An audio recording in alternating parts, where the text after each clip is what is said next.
Mr. Jones gave 30% of his salary to his parents.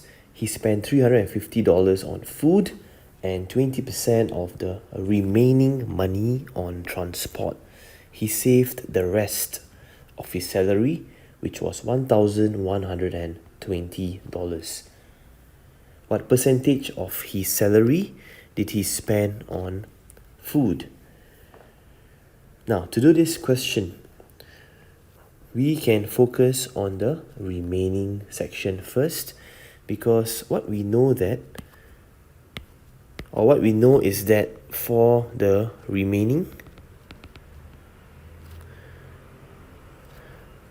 alright, just considering the remaining itself, out of that 100%, 20% of the remaining is on transport, and the rest was saved. So what is the rest? 100% minus 20%, 80%.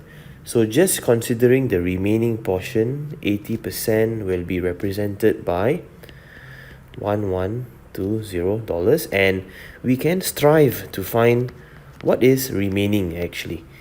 So to do this, you can jump to 10% first. So divide by 8 on both sides.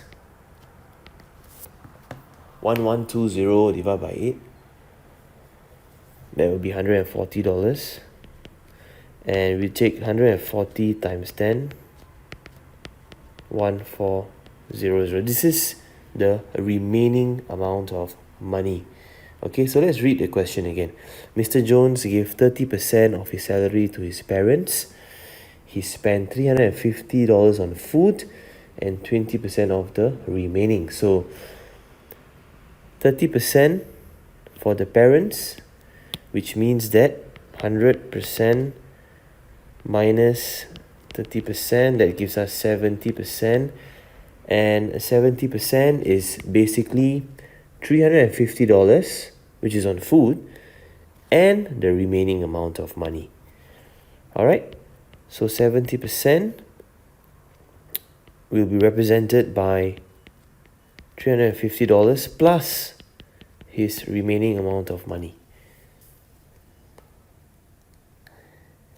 Alright, so 350 plus 1400, that is 1750. We go to 10%. 1750 divide by 7, 250, and then we go to 100%. So times 10, 250 times 10, $2,500. That will be his salary. So the question is, what percentage of his salary did he spend on food? So $350 was spent on food. So 350 over his salary times 100%. That's how we find percentage. Okay? 350 divide by 2500 times 100%, and we'll get an answer of 14%.